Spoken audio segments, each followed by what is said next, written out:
ગુજરાત બુલેટિનમાં આપનું સ્વાગત છે। અમદાવાદ સિવિલ હોસ્પિટલ દ્વારા બ્લેડર એસ્ટ્રોફી વર્કશોપનું આયોજન કરવામાં આવ્યું।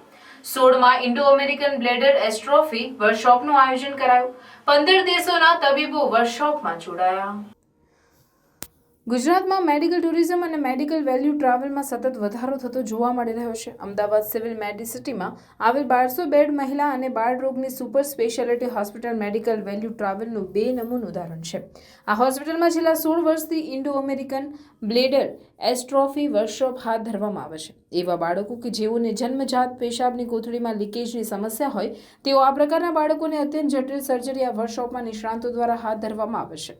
વર્ષ 2024ના પ્રારંભે યોજાયેલ બ્લેડર એસ્ટ્રોફી વર્કશોપમાં 15 જેટલા વિવિધ દેશોમાંથી નિષ્ણાત તબીબો આવ્યા છે।